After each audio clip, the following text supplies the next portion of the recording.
আপনি কি ডায়াবেটিসে আক্রান্ত? নিয়মিত মেডিসিন সেবন করতে হচ্ছে বা ইনসুলিন গ্রহণ করতে হচ্ছে? কেমন হয় যদি সকল প্রকার মেডিসিন সেবন করা বা ইনসুলিন গ্রহণ না করেই আপনি কোনো ঘরোয়া রেমেডি বা ভেষজ উপায় অবলম্বন করার মাধ্যমে বা সেবন করার মাধ্যমে সুস্থ থাকতে পারেন? হ্যাঁ বন্ধুরা, আজকে তেমনই একটা পরীক্ষিত এবং জাদুকরী ভেষজ রেমেডি খাওয়ার কথা বলবো, যেটা খাওয়ার মাধ্যমে আপনি সকল প্রকার মেডিসিন ছাড়াই আপনার ডায়াবেটিসের সুগার লেভেলটাকে কন্ট্রোলে রাখতে পারবেন এবং সহনীয় পর্যায়ে নিয়ে আসতে পারবেন। হ্যালো ভিউয়ার্স, আসসালামু আলাইকুম, welcome back to my channel. আশা করি সকলে ভালো আছেন, সুস্থ আছেন। চলুন চলে যাই মূল আলোচনায়। বর্তমান সময়ে আমাদের বাংলাদেশ এবং ভারতীয় উপমহাদেশের নারী এবং পুরুষদের মাঝে সবচেয়ে যে রোগটি মহামারী আকার ধারণ করেছে সেটা হচ্ছে ডায়াবেটিস। শুধু বাংলাদেশ এবং ভারত নয়, পৃথিবীর প্রত্যেকটি দেশেই প্রতিনিয়ত বৃদ্ধি পাচ্ছে ডায়াবেটিস রোগীর সংখ্যা। আসলে ডায়াবেটিসকে কোনো রোগ বলা হয় না, এটাকে বলা হয় আমাদের দৈনন্দিন জীবনের অনিয়ন্ত্রিতভাবে বা আমাদের নিয়মের বাইরে থেকে যে জীবনযাপন আমরা পার করতেছি, এটার একটা ফসল।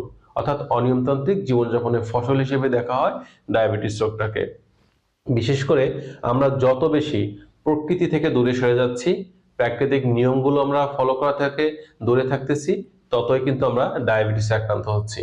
ডায়াবেটিসে আক্রান্ত হওয়ার অন্যতম যে কারণগুলো থাকে সেটা হচ্ছে সঠিক লাইফস্টাইল পালন না করা, সঠিক খাদ্য অভ্যাস গ্রহণ না করা।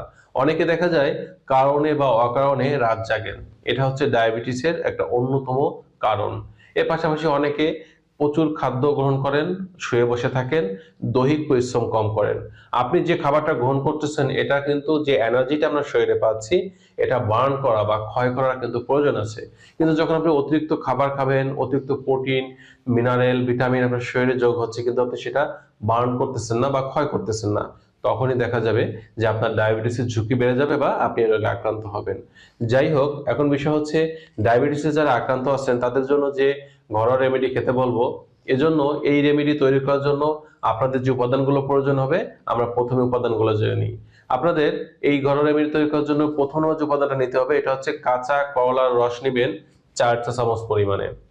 এই করলার রসটাকে নেওয়ার জন্য আমরা কাঁচা করলা একটু থেতো করে অথবা ব্লেন্ডারে দিয়ে এর রস বা নির্যাস বের করে নেব 4 চা চামচ পরিমাণে।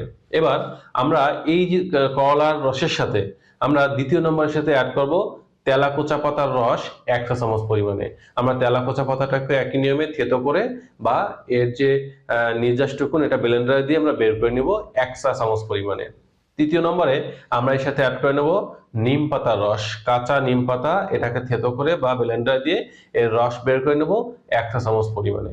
টোটাল 3টি উপাদান হবে এবং এটা 6 চামচ হবে। এবার এটাকে ভালো করে মিশিয়ে নেব। খাওয়ার নিয়মটা হচ্ছে প্রতিদিন সকালে ঘুম থেকে উঠে খালি পেটে আমরা এই রেমেডিটুকুন সেবন করব। ঠিক একইভাবে রাতে আমাদের আরেকটা রেমেডি সেবন করতে হবে। রাতে ভাত খাওয়ার কমপক্ষে আধা ঘন্টা আগে বা 1 ঘন্টা আগে, অর্থাৎ রাতের খাবার খাওয়ার কমপক্ষে 30 মিনিট আগে আমরা 1 গিলাস কাঁচা সজনে পাতার রস এটা সেবন করব। অর্থাৎ আপনি সজনে পাতাকে থেতো করেও রস বের করতে পারেন অথবা এটাকে মিহি করে বেটে বা পেস্ট করে 1 গ্লাস পানির মধ্যে মিশিয়ে এটা সেবন করতে পারেন। আর যদি কেউ কাঁচা সজনে পাতা রস খেতে না পারেন বা এটা সংগ্রহ করা সম্ভব না হয়, সেক্ষেত্রে আপনারা শুকনো যে সজনে পাতা পাউডার পাবেন, এই পাউডার নেবেন এবং এক্ষেত্রে আপনারা 1 গিলাস পানির মধ্যে আপনারা 2 চা চামচ পরিমাণে সজনে পাতা পাউডার এটা মিশিয়ে নেবেন এবং খাওয়ার কমপক্ষে আধা ঘন্টা আগে এটা সেবন করবেন। এই দুই প্রকার ঘরোয়া রেমেডি সকালে এবং রাতে যদি একটানা 10 থেকে 15 দিন সেবন করতে পারেন, তখন দেখবেন যে সকল প্রকার মেডিসিন ছাড়াই আপনারা আপনাদের সুগার লেভেলটাকে কন্ট্রোলে রাখতে পারছেন। তবে একটা বিষয় মনে রাখতে হবে যে এই রেমেডি খাওয়ার পাশাপাশি আপনাদের লাইফস্টাইলটা পরিবর্তন করতে হবে।